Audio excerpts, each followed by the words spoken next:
أعوذ بالله السميع العليم من الشيطان الرجيم. بسم الله الرحمن الرحيم. السلام عليكم ورحمة الله وبركاته. الحمد لله نحمده ونستعينه ونستهديه ونستغفره ونعوذ بالله من شرور أنفسنا ومن سيئات أعمالنا. من يهده الله فلا مضل له ومن يضلل فلا هادي له. أشهد أن لا إله إلا الله وأشهد أن محمدا عبده ورسوله أرسله بالهدى ودين الحق ليظهره على الدين كله ولو كره المشركون. ربنا ظلمنا أنفسنا وإن لم تغفر لنا وترحمنا لنكونن من الخاسرين.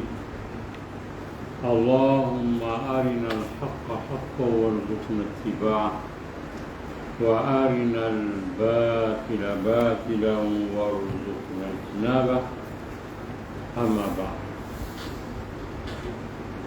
Yang dikasihi Tuan Bilal, Tuan Imam, Pengisi Surau, Ahli Tuan Kuasa, tuan-tuan yang hadir pada pagi ini. Alhamdulillah, pertama-tama kita bersyukur kepada Allah SWT kerana pada pagi ini kita masih diberi kesempatan dan peluang oleh Allah SWT untuk melakukan amal ibadah pada pagi ini, iaitu dengan menunaikan sembahyang subuh berjamaah.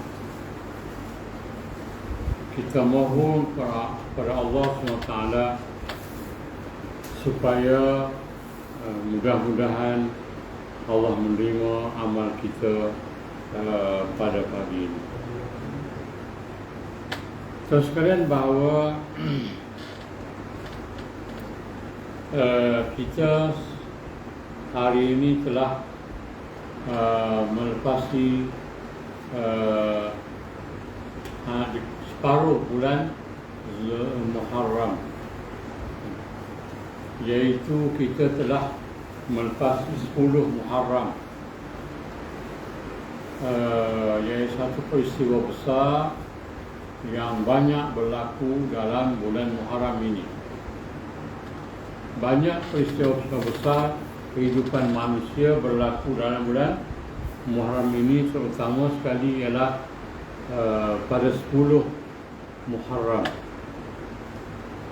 Antara peristiwa terbesar itu tuan-tuan ialah Nabi Nuh AS diselamatkan daripada banjir besar pada 10 Muharram, dan Nabi Nuh selamat mendarat di Bukit Dudi pada 10 Muharram ini. Jadi tuan-tuan, begitulah diceritakan bahawa bila mendarat tidak ada makanan, yang adanya hanyalah sedikit-sedikit gandum, kacang, jagung, sebagainya. Maka dikumpul-kumpul, maka dibuat bubur. Dinamakan bubur Ashura, iaitu bubur pada 10 Muharram. Tuan-tuan, saya masa kecil dulu ingat selalu sangat bila sampai saja 10 Muharram ni tuan-tuan, masing-masing orang buat bubur. di surau, di rumah, di mana-mana. Tapi sekarang ni dah kurang dah amalan buat bubur Ashura ini. Kadang-kadang kita tak dengar lagi dah orang buat bubur Ashura. Dan kemungkinan dia akan tak ada lagi lah pada masa-masa akan datang. Juga tuan-tuan, Allah selamatkan Nabi Musa AS daripada Fir'aun, iaitu berjaya menyeberangi Laut Merah pada tanggal 10 Muharram dan menenggelamkan Fir'aun di dalam Laut Merah itu. Tuan-tuan, kenapa peristiwa ini berlaku pada tanggal itu, tuan-tuan? Allah nak menunjukkan kepada kita bahawa tarikh itu atau bulan itu atau tarikh-tarikh itu ialah ada hubungan yang sangat dekat dengan manusia, di mana manusia sentiasa menghadapi bala bencana daripada Allah Subhanahu Wa Taala. Tuan-tuan, sebenarnya bala ini ialah bila dia berlaku, dia akan memberi kehidupan yang baru. Bani Israel bila terlepas daripada Fir'aun, dia memulakan hidup baru, iaitu hidup bebas dan merdeka daripada cengkaman Fir'aun. Tetapi tuan-tuan, Bani Israel memakan masa yang lama untuk memerdekakan diri mereka. Kaum Nabi Nuh, tuan-tuan, hampir pupus semuanya, kecuali beberapa orang yang berada di atas kapalnya. Dan daripada situlah bermulanya perkembangan manusia selepas Nabi Adam AS. Jadi tuan-tuan, setiap peristiwa besar akan memulakan kehidupan baru. Demikianlah selepas perang dunia kedua pun, setelah Jepun dan sebagainya hancur, maka dia akan memulakan kehidupan baru, iaitulah order baru dunia. Jadi tuan-tuan, setiap peristiwa besar yang berlaku, dia akan memulakan kehidupan yang baru. Sebab itu tuan-tuan, jangan kita risau dengan bala bencana, sebab lepas bala bencana itu, dia akan memulakan kehidupan yang baru dengan syarat kita bersabar menghadapinya. Tuan-tuan, selepas COVID-19 ini, dunia akan memulakan kehidupan yang baru. InsyaAllah kita akan tengok lepas ini adalah kehidupan yang baru akan bermula kepada manusia. Begitulah sedikit daripada peristiwa yang berlaku pada bulan Muharram. Pada pagi ini tuan-tuan, kita akan tengok satu tema, satu tajuk, iaitulah hak Muslim atas Muslim yang lain. Jadi hak seseorang Muslim ke atas seorang Islam yang lain. Sebagaimana Syekh ni menyebut, dia kata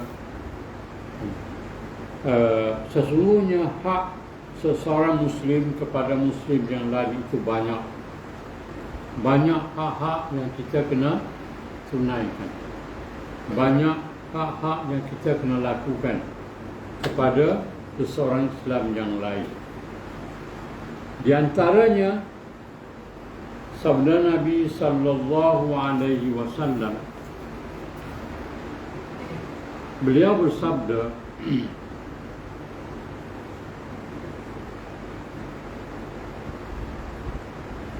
hakul muslim alal muslim sittah.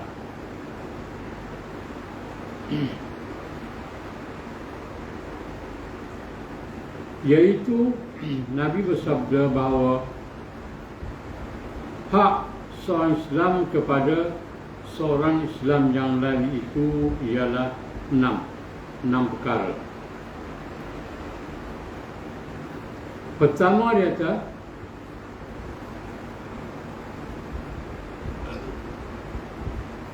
wa idza laqitum fasallim.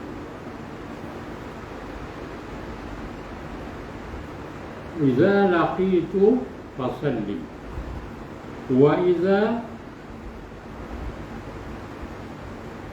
da'aka fastajib.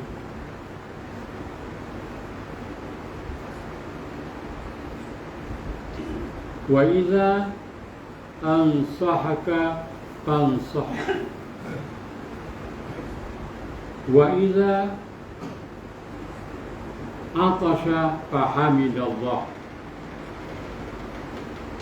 Wa idza marada fa'idhu. Wa idza mata fattabi'hu. Jadi maknanya Nabi sebut dalam satu hadis dia bahawa hak seseorang Islam kepada Islam yang lain itu enam perkara, iaitu 6 perkara yang menjadi hak kepada seseorang Islam kepada seseorang yang lain.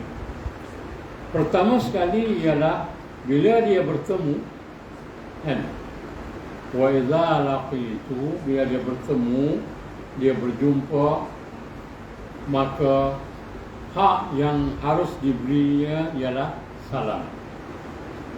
Jadi maknanya kalau berjumpa seorang Islam dengan seorang Islam lain kena bagi salam. Assalamualaikum. Kan? Maknanya bagi salam itu sunat, wajib menjawabnya. Kan? Dan jawabnya ialah lebih baik daripada apa yang dia bagi. Kan? Idza huyitum bitahiyyatin fahayyu bi ahsana minha. Kalau dia bagi salam, maka jawabnya ialah lebih baik. Kalau dikatakan assalamualaikum, dia jawab waalaikumsalam warahmatullahi wabarakatuh. Kan? Lebih baik. Ataupun sama dengan yang dia bagi. Kan? Jadi maknanya bila dia bagi salam, maka jawablah salam itu. Jadi bila bertemu kena bagi salam. Nabi sallallahu alaihi wasallam menceritakan orang yang paling banyak memberi salam, berpisah saja dengan kawan-kawan dia, temu balik bagi salam. Berpisah sikit, jumpa balik, assalamualaikum. Jadi maknanya tuan-tuan, itu ialah bila kita bertemu bersama, kita kena bagi salam. Maknanya sama ada kita kenal ataupun kita tidak kenal. Ala man arafta wala man ta'rif. Sama ada kita kenal dia atau tak kenal dia. Kalau dia orang Islam, kena bagi salam. Tak kira lah kenal tak kenal ke, kena bagi salam. Itu ialah hak seseorang Islam kepada Islam yang lain, kena bagi salam. Baik, ucapan salam ini tuan-tuan ialah doa kepada keselamatan dan kesejahteraan. Sebab Islam itu ialah dibina atas kata-kata salima yaslimu. Mana dibina atas perkataan selamat sejahtera. Dibina atas perkataan selamat. Itulah dia Islam. Sebagaimana hadis Nabi sebut, al-muslim man salimal muslimun min lisanihi wa yadihi. Islam itu, orang Islam itu ialah orang Islam lain selamat daripadanya, iaitu daripada lisan dan lidah, daripada lisan wa yadi, daripada lidahnya dan daripada tangannya. Sumber kejahatan manusia, tuan-tuan, ialah tangan dan lidah. Dua perkara ni yang besar menjadi sumber kepada manusia kejahatan, ialah tangan. Tangan itu termasuklah kuasa, termasuklah tenaga, termasuklah apa-apa yang ada pada diri dia. Kemudian lidah. Lidah itu, tuan-tuan, ialah ucapan dan sebagainya. Lidah. Kemudian daripada lidah itu jugalah yang merupakan penulisan dan sebagainya, WhatsApp dan sebagainya yang kita tulis itu, tuan-tuan, send kan mana-mana perkara tu, dan dalam kita punya handset tu, itu sebenarnya bermula daripada tangan ataupun di lidah. Jadi maknanya, tuan-tuan, Islam itu dibina atas selamat. Sebab itu bila kita bertemu, tuan-tuan, ucapan yang pertama sekali ialah salam. Maksudnya bahawa kamu dijamin oleh saya keselamatan kamu. Mana bagi salam assalamualaikum, tuan-tuan, maknanya kamu selamat. Kamu tidak akan diapa-apakan. Kamu tidak akan dikhianati. Itu dia punya ucapan. Sebab itu bila bertemu, Nabi kata fasallim, kena bagi salam dulu. Itulah utusan yang paling istimewa sekali, ialah utusan daripada hati nurani kepada hati nurani yang lain. Hati nurani seorang Islam kepada orang Islam yang lain. Maknanya itu ialah yang pertama sekali Nabi kata. Baik. Kemudian yang kedua Nabi sebut,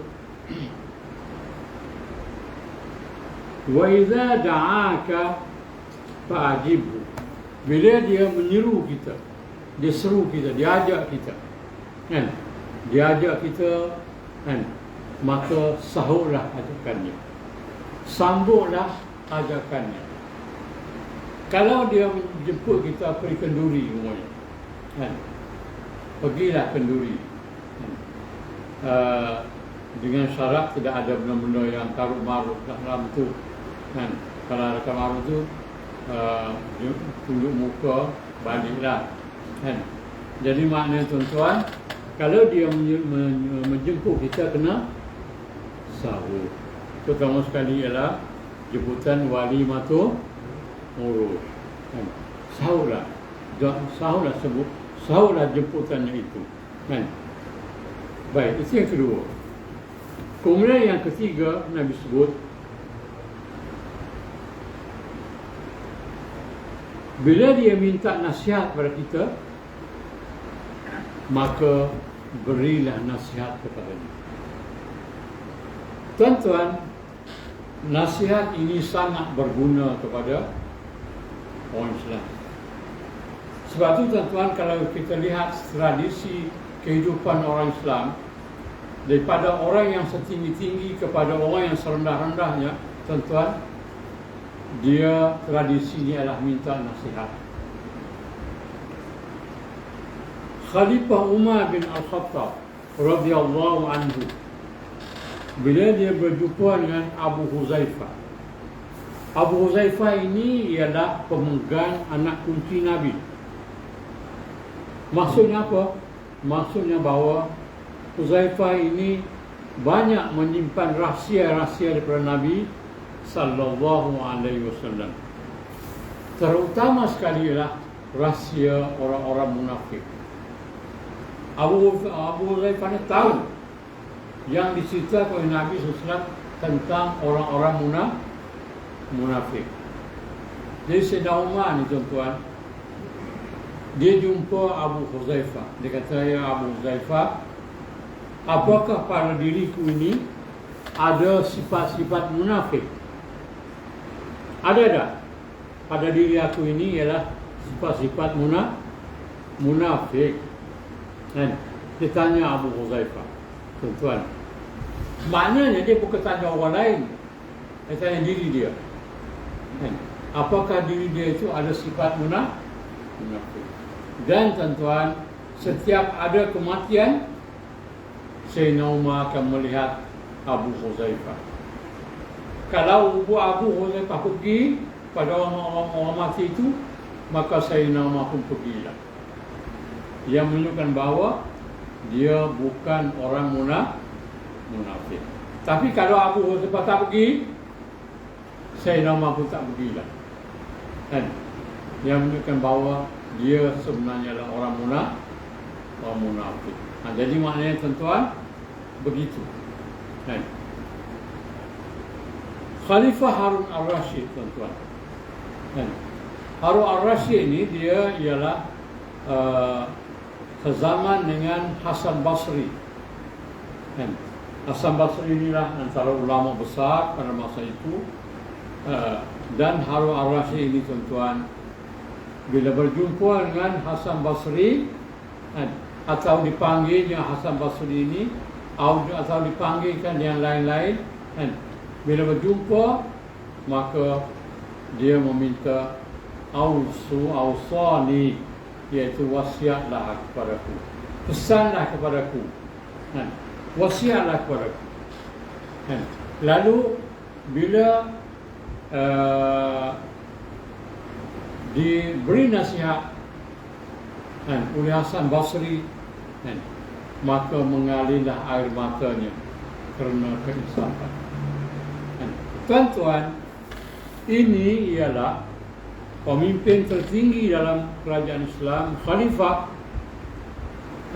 mengajak orang-orang supaya memberi nasihat kepadanya. Dan bila dinasihat, maka nasihat itu didengarnya dan diambil, disimpan dalam hati nuraninya.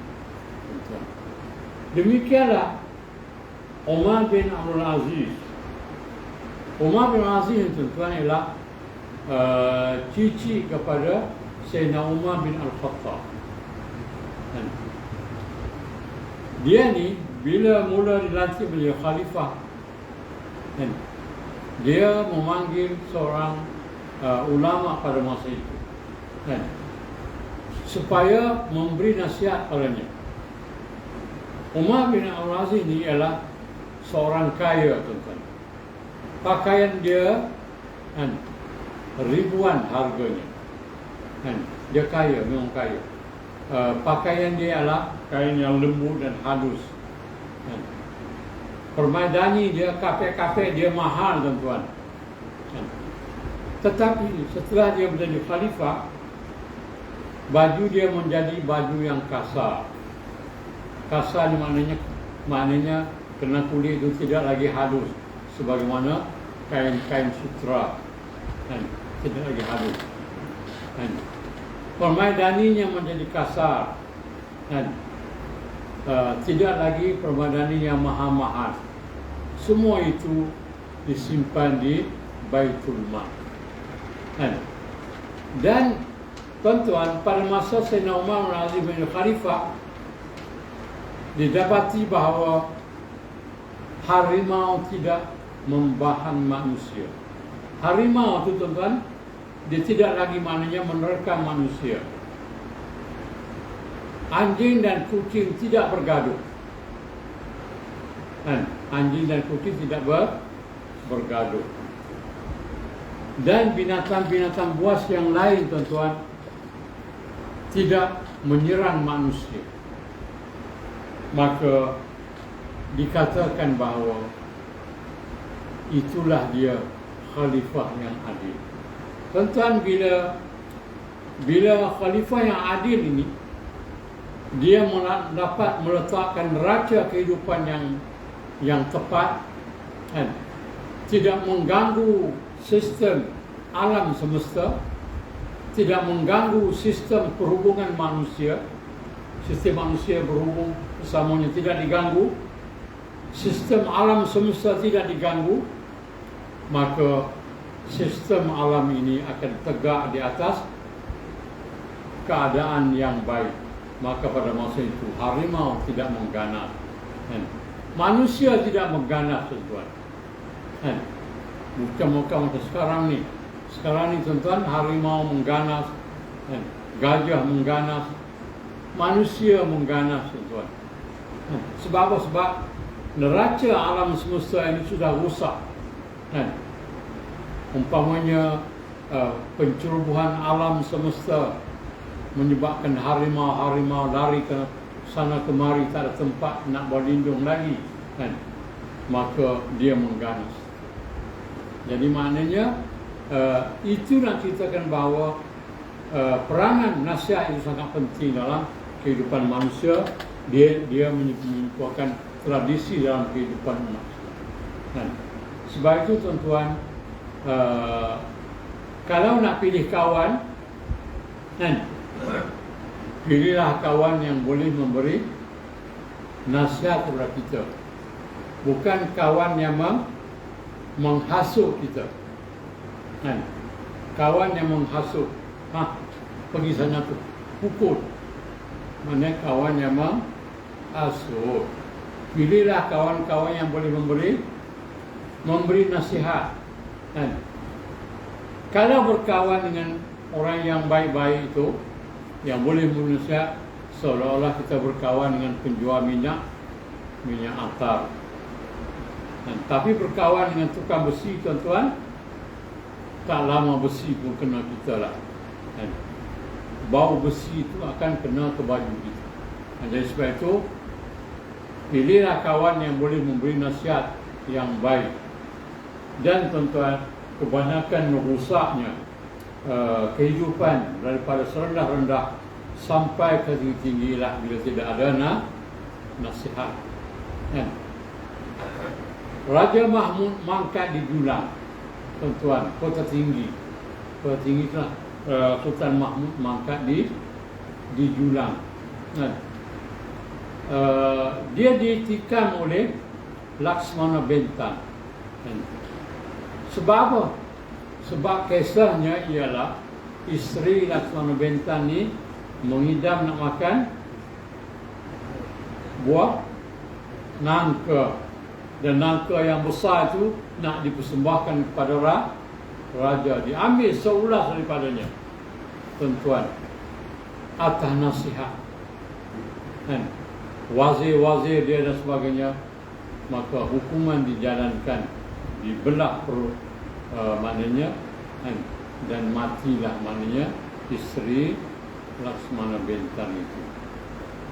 Jadi penasihat ini ialah penasihat yang dikatakan bahawa harapkan sokong membawa rebah. Maknanya nasihat-nasihat yang tidak berguna, tuan-tuan. Demikian banyak berlaku dalam kisah-kisah kehidupan manusia ini. Pemberi nasihat itu ialah perusak kepada kehidupan manusia. Jadi mana, tuan-tuan, begitulah. Tapi nasihat-nasihat yang baik ini, tuan-tuan, ialah merupakan madu yang manis yang memberi faedah yang banyak kepada kehidupan manusia. Sebab itu Nabi kata, bila dia minta nasihat, maka bagi nasihat. Jadi nasihat menasihati ini ialah hak bagi setiap Muslim. Nasihat, umpamanya kita katakanlah dalam kehidupan bermasyarakat, dalam kehidupan berkeluarga dan sebagainya, kan? Jangan lupa tentang pesan memesan, nasihat menasihat, kan? Nasihat menasihat itu ialah kena dihidupkan. Bila nasihat sudah tidak didengar, tuan-tuan, bila nasihat tidak berguna lagi, kan? Maka tumbuhlah kehancuran. Kan? Tapi janganlah pula tuan-tuan, nasihat itu ialah yang banyak berlaku sekarang ini ialah nasihat untuk kepentingan diri sendiri. Rusaknya kehidupan kita ialah, kan, hancurnya kehidupan ialah hasil daripada nasihat, kan, untuk memenuhi tongkolok masing-masing. Jadi ini ialah nasihat yang tidak berguna, kan. Jadi sebab itu pilihlah, kan, nasihat yang baik. Jadi maknanya tuan-tuan, hadis Nabi menyebut bahawa kalau dia minta nasihat, maka berilah nasihat itu, kan. Mudah-mudahan nasihat itu berguna kepada kehidupan kita, kan. Kemudian seterusnya Nabi sebut lagi, dia kata, wa iza atasha fahamidallah, kan. Bila dia bersin, kan, dia bersin itu apa itu kan? Alhamdulillah, kan. Yarhamukallah, yahdikumullah. Jadi maknanya itu bersih. Kalau orang bersih maknanya dia kata alhamdulillah, kita kata yarhamukumullah, kan. Wa yahdikumullah, yahdina wa yahdikumullah. Maknanya maksudnya bila bersih itu tuan-tuan, bersih ni ialah bila kita bersih, kita akan lapang dada, lapang. Ada yang mengatakan bahawa masa kita bersih itu ialah tertahan nafas kita, kan. Maknanya tertahan apa itu. Lepas kita habis bersih itu, dia keluar, dia itu balik, bebas balik. Lepas itu kita katakan alhamdulillah, mudah-mudahan, kan, segala puji-pujian bagi Allah, kan. Berhenti nafas kita pada masa kita bersih itu, tuan-tuan, kan. Lepas itu hidup balik, kan. Jadi maknanya fahami Allah, puji Allah. Bila bersin puji Allah Subhanahu Wa Taala, kan. Jangan marah bila dia bersih dan sebagainya, kan. Tapi bila puji Allah Subhanahu Wa Taala atas bersih, kena puji Allah, kan. Kemudian apa lagi? Wa idza marada fa'idu. Bila dia sakit maka ziarahi. Sebagaimana yang disebut di hadis kursi, Allah menyebut dalam hadis kursinya bahawa aku sakit, kan. Kenapa kamu tidak menziarahi? Aku sakit, kenapa kamu tidak menziarahi? Maknanya bukanlah Allah sakit, tetapi maknanya orang yang sakit itu, tuan-tuan, kalau kita pergi ziarah dia, kita melawat dia, tuan-tuan, kan, naik semangatnya, kan. Dia punya kita memberi kegembiraan kepada orang yang kita ziarahi itu, kan. Tuan-tuan, orang yang sakit masa COVID baru ni, 19 ni, kan, tak boleh ziarah, tuan-tuan. Anak nak pergi pun tak boleh, kan. Duduk dalam hospital, tuan-tuan, kan. Rasa macam mana? Rasa sangat sunyi. Rasa macam mana? Sebab apa? Sebab anak pun tak boleh datang dan sebagainya, kan. Tutup, kan, tuan-tuan. Jadi maknanya, tuan-tuan, ziarah orang sakit ini adalah memberi satu kegembiraan kepada kehidupan dia, kan. Hatta maknanya kalau boleh bagilah apa-apa sumbangan kepada dia, kan, memberi kegembiraan kepada hati dia. Jadi maknanya menziarahi orang sakit. Sebab itu seorang kata, aku sakit, kenapa kamu tidak menziarahiku? Jadi maknanya menziarah kawan-kawan kita yang sakit, atau uzur dan sebagainya. Jadi maknanya ialah ziarah orang-orang yang begini, tuan-tuan. Kan? Satu benda yang sangat baik kan? Dalam kehidupan kita. Kan? Itu hak yang kita kena beri kepada dia. Kan? Kemudian Nabi sebut lagi, wa iza mata fattabi'. Bila dia meninggal, dia mati, kan? Ziarahi dia. Kan? Ziarah dia. Kirim dia ke kubur kalau kita sempat. Kan? Jangan tuan-tuan, saya tengoklah orang mati, kan? Dulu boleh ziarah, sekarang ni tak berapa digalakkan lagi, kan? Dulu boleh ziarah lah. Tapi kebanyakan ziarah bukan nak sembahyang kat mayat ke apa, tapi dulu bawa pokok, kan? Besar rumah, isap rokok. Bawa pokok, kan? Jadi tidak nak memberi sesuatu kepada orang mati itu. Hanya sembahyang ke, doa ke dia ke, kan? Ikut dia ke kubur ke. Jadi maknanya itu ialah, kan? Maknanya bukan semata-mata ziarah, duduk bawa pokok, kan? Bukan buat apa-apa, tak. Bukan semata-mata begitu, kan? Tapi ialah mendoakan kebaikan kepada mayat itu, kan? Sebab itu kalau boleh sembahyang, dan sembahyang yang paling mudah tuan-tuan ialah sembahyang mayat. Sembahyang ini sembahyang yang tidak perlu rukuk sujud, tak ada rukuk, tak ada sujud apa-apa, tuan. Tegak saja, kan? Gitu. Jadi sembahyang yang paling mudah sekali, tuan-tuan, sembahyang mayat, kan? Yang mudah sekali, kan? Fatihah, kan? Selawat, doa mayat. Habis doa, maknanya Fatihah, selawat Nabi SAW, selawatnya Allahumma salli ala Muhammad. Habis. Tak pendek, tak boleh panjang, pendek tak apa.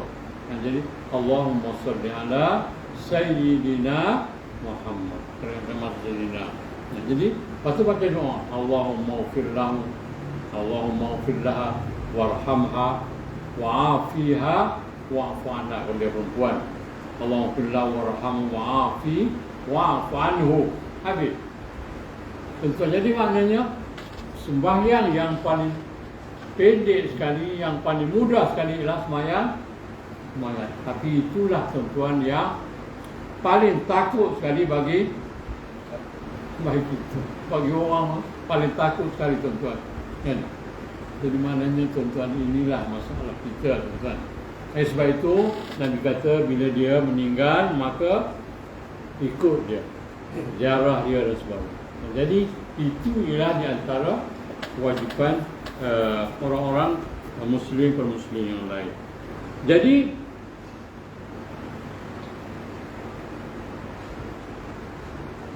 kemudian hadis Nabi SAW menyebut lagi, la yu'minu ahadukum hatta yuhibba li akhihi ma yuhibbu li nafsi.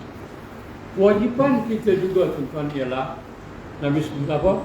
Tidak beriman salah seorang daripada kamu kecuali dia mengasihi saudaranya sebagaimana dia mengasihi dirinya sendiri.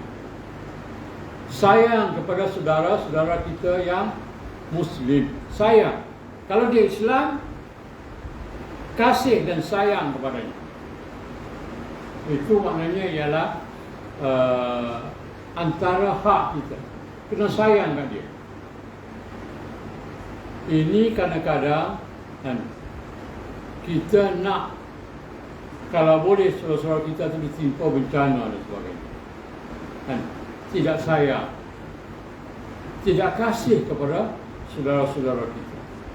Sedangkan tuan-tuan, kasih sayang sesama saudara ini ialah kasih sayang yang sangat tinggi.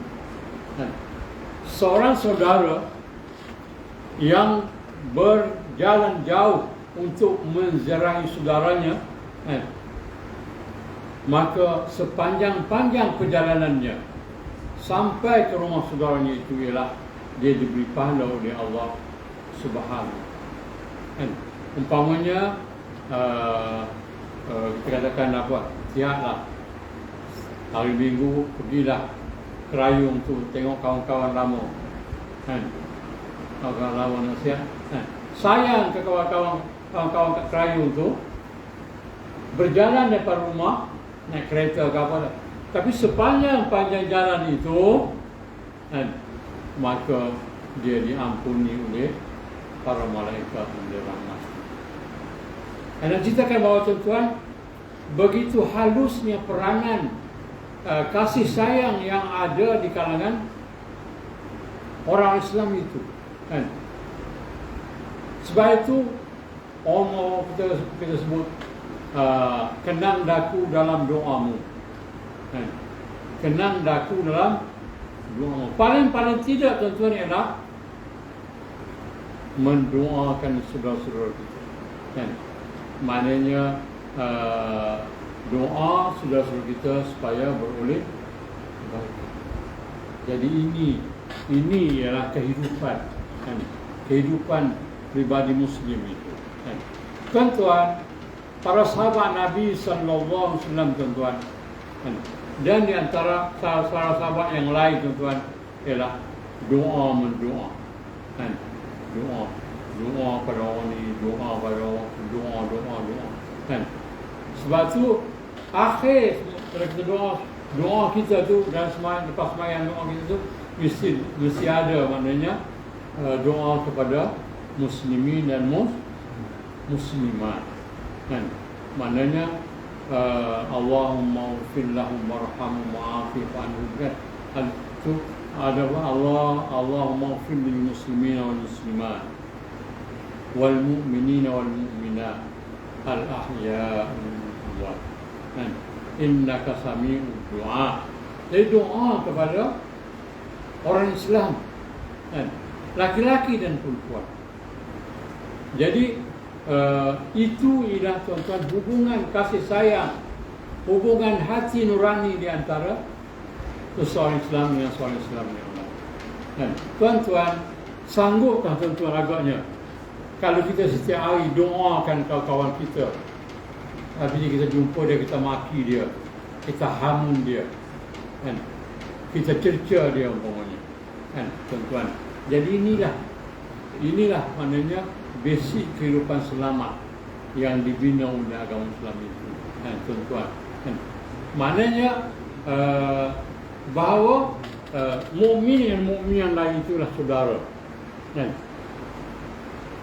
Bila saudara maknanya la yu'minu ahadukum hatta yuhibba li akhihi ma yuhibbu li nafsihi. Dan maknanya tidak beriman salah seorang daripada kamu sehingga dia mengasihi saudaranya kan, sebagaimana dia mengasihi dirinya sendiri kan. Tidak ada arti apa-apa kan, sembahyang, puasa, zakat, haji dan sebagainya, tetapi kehidupannya bermusuh-musuhan satu sama lain. Tidak ada arti apa-apa sujud sampai bengkak dahi-dahinya, tapi kan, keluar daripada tempat ibadah bergaduh dan bermusuh-musuhan. Jadi inilah tuan-tuan kan, benda-benda yang kita kena bina dalam kehidupan kita yang baik ini. Kemudian hak lagi sebagian sunnah Nabi sallallahu alaihi wasallam kan. Nabi kata al-muslim al-muslimun lil muslim kal bunyan yashuddu ba'du ba'da. Orang Islam lain dengan Islam yang lain seperti satu binaan kan, binaan macam binaan surau kita ni, tiangnya, dindingnya, lambungnya, atapnya kan, iaitu bangunan. Kalau runtuh satu bangunan, satu daripada bahan dia itu, maka runtuhlah bangunan itu kan. Sebab tu tuan-tuan sekarang ini musuh-musuh Islam nak runtuhkan, nak hancurkan mana binaan umat Islam ini, nak hancurkan tiangnya, hancurkan dindingnya, hancurkan bumbungnya kan. Maka tuan-tuan pada masa itu senanglah umat Islam ini dihancurkan, kan? Diruntuhkan binaannya, kan? Sebab itu umat Islam yang dibina atas binaan yang kukuh ini, yaitu Islam yang sebagaimana bangunan ini, kan, maka dia tidak akan dapat diruntuhkan oleh musuh-musuh Islam. Sekarang ini senang saja umat Islam diperkotak-katikkan oleh musuh Islam sebab mereka sudah tidak lagi binaan yang kukuh, kan? Mereka sebagaimana disebut sebagai buih-buih di lautan, kan? Tidak lagi satu binaan yang kukuh, yang kuat, yang padu, yang boleh menerima ancaman daripada musuh-musuh. Jadi ini benda yang paling penting sekali, tuan. Sebab runtuhnya binaan ini, maka runtuhlah bangunan Islam itu sendiri. Dan kemudian dalam hadis yang lain Nabi sebut,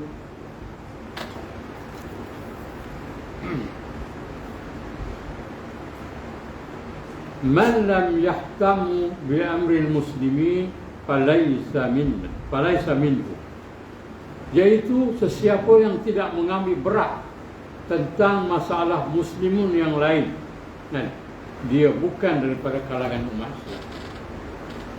Maksudnya umat Islam ini dia kena mengambil berat tentang kebaikan umat Islam ini, kebaikan kehidupan dia, kebaikan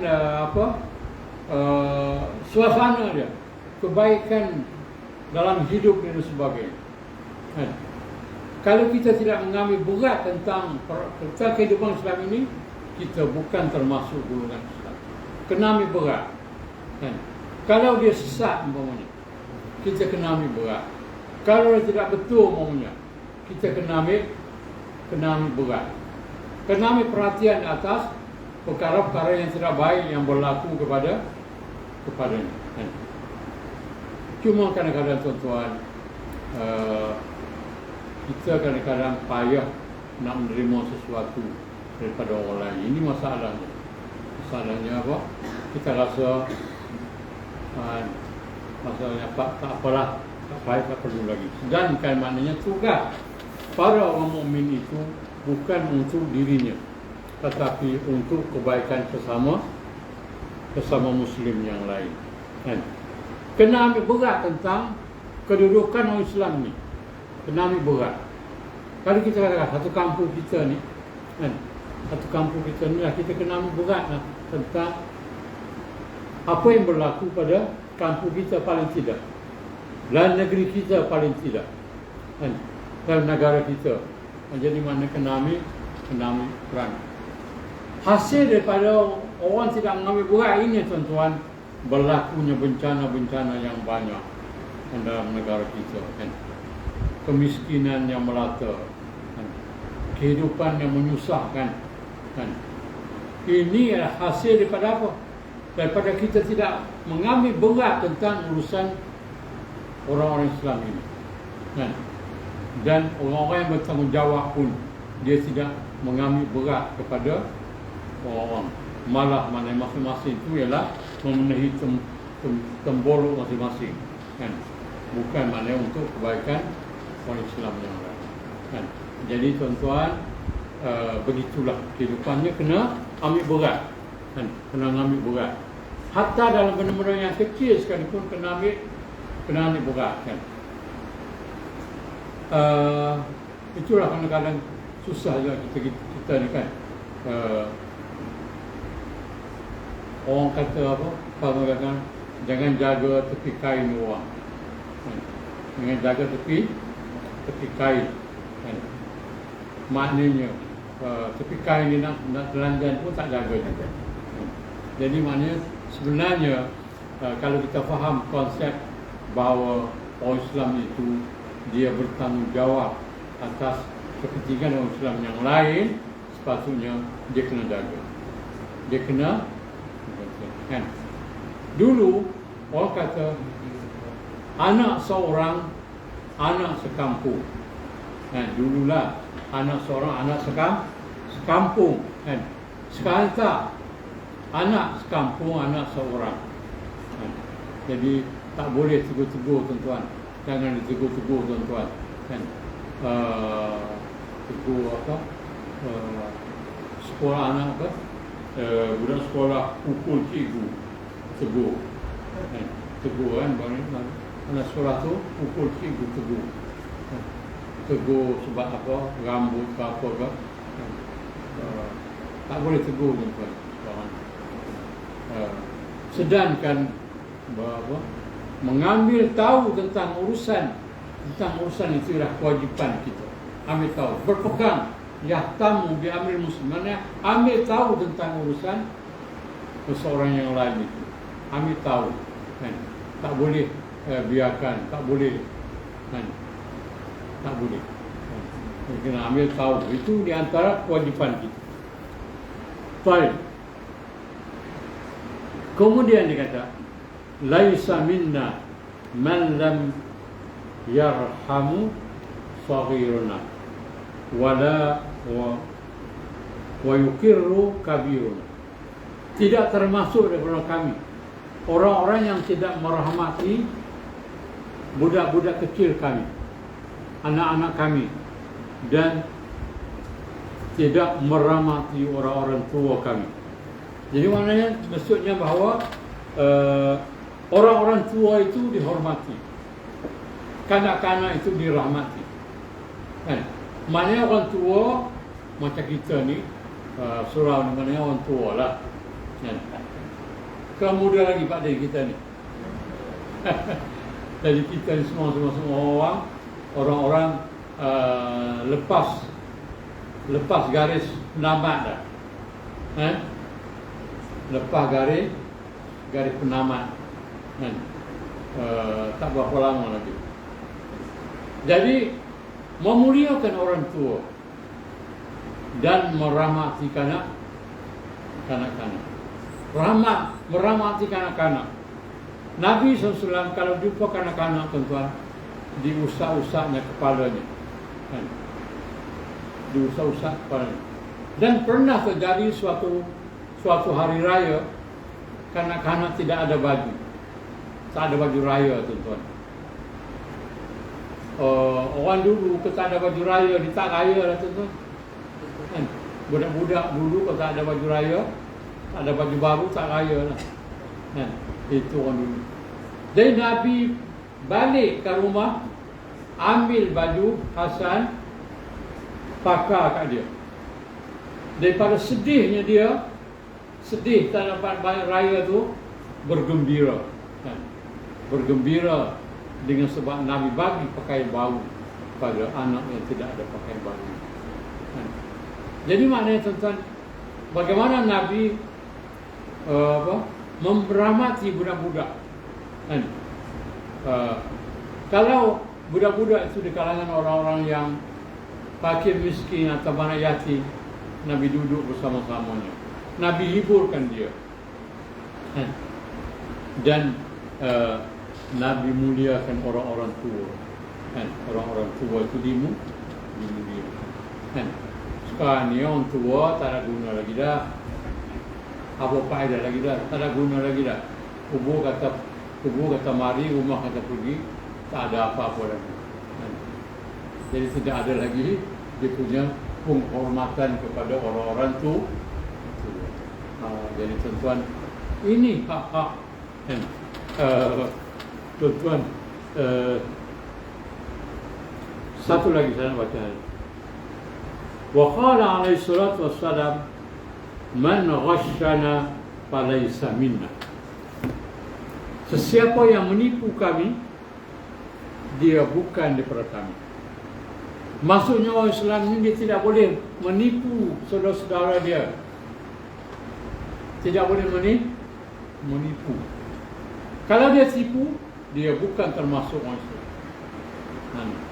Tuan-tuan, maknanya itulah masalah kita sekarang. Tipu menipu ini, tuan-tuan, menjadi lumrah dalam kehidupan. Siapa yang kuat, dia di atas. Injil semua. Siapa sakit, naik atas. Jadi orang yang kuat, tuan-tuan, di atas. Orang yang lemah duduk di bawah. Tipu, penipuan bermaharajalela, tuan-tuan. Dari sekecil-kecil sampai sebesar penipuan. Tipu. Jadi inilah masalah kita, ialah man ghasyana falaysa minna. Siapa yang menipu kami, dia bukan daripada golongan kami. Tuan-tuan, inilah masalah kita, tuan-tuan. Jangan biarkan kita ditipu. Sebab kita ni, tuan-tuan, kadang-kadang ditipu dengan pemberian-pemberian sedikit, ditipunya. Ditipu dengan sekampik beras, ditipu dengan sekilo gula. Itulah mentaliti kita, tuan-tuan, ditipu. Lepas tu habis kita ditipunya, dijualnya kita sebagainya, tuan-tuan. Sebab itu saya mengharapkan bahawa ke depan, maknanya orang Islam ni kena cerdik, jangan ditipu. Bukan, tuan-tuan, boleh dilihat pada lambang-lambang saja. Bukan boleh dilihat pada warna-warna saja. Lihatlah, kajilah isi-isinya, kajilah. Jangan biar kita ditipu, berkali-kali ditipu oleh orang. Orang Islam itu tidak boleh masuk lubang biawak 2 kali. Sekali cukuplah masuk lubang biawak, tuan-tuan. Jangan lagi ditipu. Jadi maknanya kena cerdiklah, kena jangan ditipu lagi. Jadi itulah saya nak sebut hak Muslim kepada Muslim yang lain. Banyak hak-hak yang saya sebut ini, tuan-tuan. Ada lagi hak-hak ini, tapi itulah yang saya nak sebut tuan-tuan pada pagi ini. Mudah-mudahan, tuan-tuan, tazkirah ini akan memberi peringatan kepada kita, untuk kita balik di rumah, untuk kita berfikir, untuk kita menganalisa dan sebagainya. Yang baik, jadikanlah dia ikutan. Yang tak baik itu, jadikanlah dia sempadan. Ada masalah apa, tuan?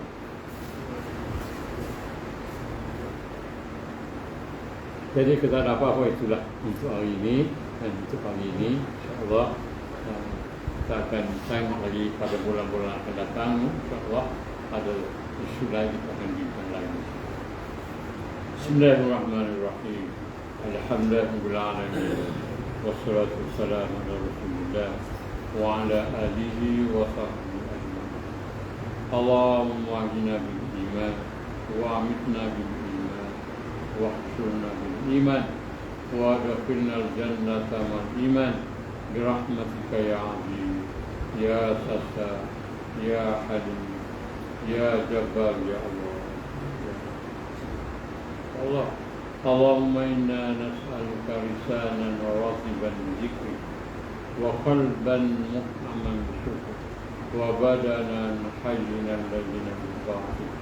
Allahumma inna nas'aluka imanan kamilan wa yaqinan sadiqan wa ilman nafi'an wa amalan taqabbala wal 'afiyatan min kulli baliyah wa nas'aluka ghina 'anna hatta la nakhafu wa la narju ghayrah wa la na'budu siwak. Rabbana 'alaika tawakkalna wa ilaika anabna. Allahumma ighfir lana dhunubana wa li abaina wa li ummahatina wa li ajdadina wa li azwajina wa li awladina wa li ikhwanina wa li masyayikhina wa li jami'il muslimina wal muslimat wal mu'minina wal mu'minat al ahya'i wal amwat. Rabbana atina fid dunya hasanah wa fil akhirati hasanah wa qina adzabannar. Walhamdulillah.